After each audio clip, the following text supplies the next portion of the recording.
Yo'q. Suyin. Van aka.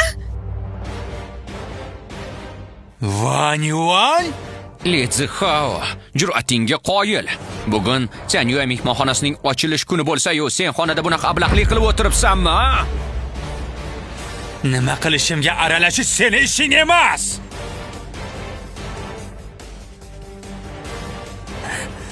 Alo, Jan og'ayni, tez bu yoqqa yetib kel, tezroq. Nega hamma joyga burningni suqasan? Biz uchovimiz kimligimizni bilasanmi o'zi? Bir og'iz so'z bilan seni yer yuzidan yo'q qilib yuborishimiz mumkinligiga ishonasanmi?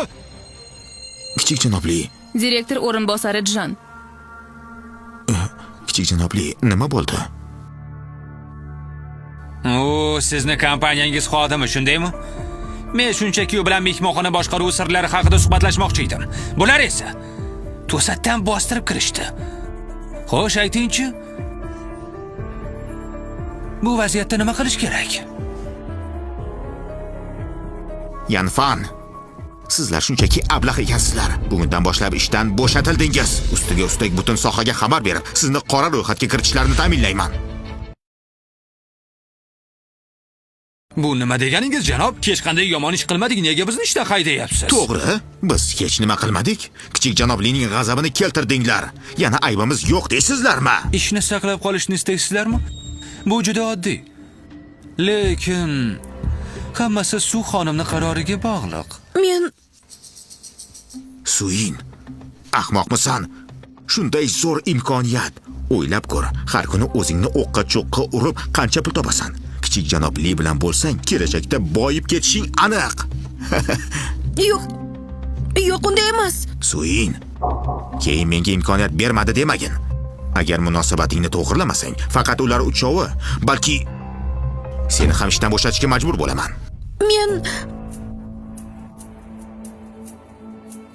Men akasirim ularga tegishini xohlamayman. Men roziman. Suyin, rozi bo'lma. Bor yo'g'i ish-ku bu. Kerak emas, boshqasini topamiz. Kerak emas? Aytib qo'yay, xotin va bola chaqang borligini unutma. Aniq kerak emasmi?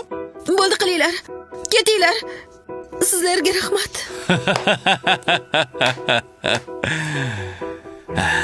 Van, eshitdingmi? Hatto uni o'zi ham rozi bo'ldi. Yana nima demoqchisan?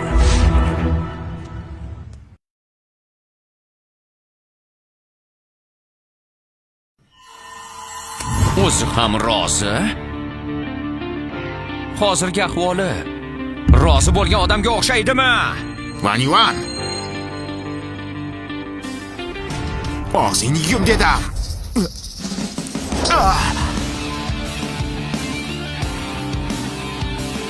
Ovozingni o'chir.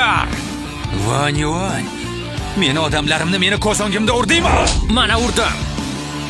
Van, aqldan ozdingmi? Ha, osdim. Mana. Men gapirmadim-ku hali. Kim senga gapirma dedi? Otalaringiz sizlarga yaxshi tarbiya bermabdi.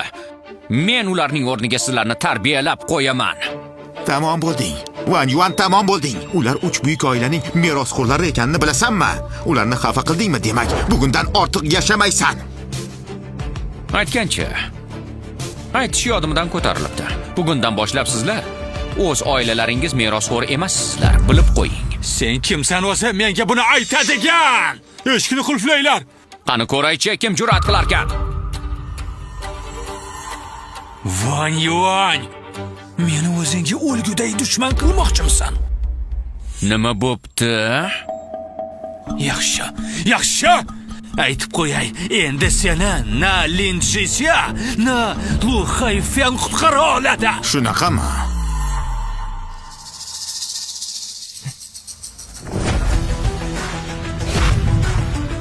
Kichik janoblining shashti juda baland-ku.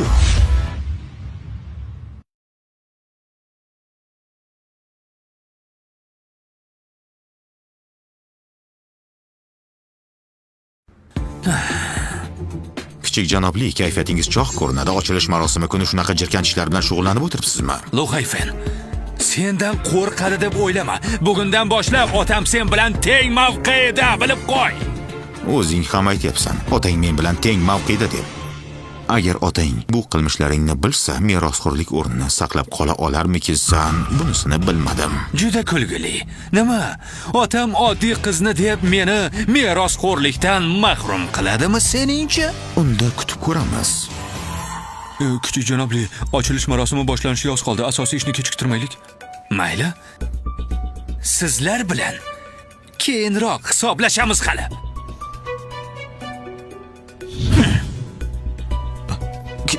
Kichik janobli, Vanjuan, tezroq borib kichik janoblining oyog'iga yiqilib kechirim so'ra, bo'lmasa men tamom O'chir bo'laman. ovozingni. Sen tomon bo'lasan. Menga aloqasi yo'q. Vanjuan, sal kamtarroq bo'la olmaysanmi? Sen bor yo'q oddiy odamsan. Kekkashga nima haqqing bor? Seni kekkashga nima haqqing bor?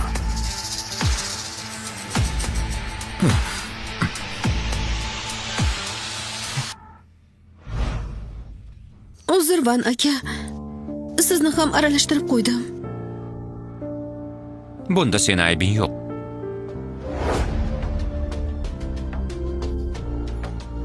Bir rejam bor. Hozir tasmani qirqishga suv in chiqsin. Nima? Janoblu, Van Yuan hazillashyapti. Ko'nglingizga olmang. Ha, janoblu, hozirgina bizga yordam berganingiz uchun rahmat. Suin xonim tasmani qirqsin dedingizmi? Xo'p bo'ladi. Xodimingiz tushundi. Xodimingiz?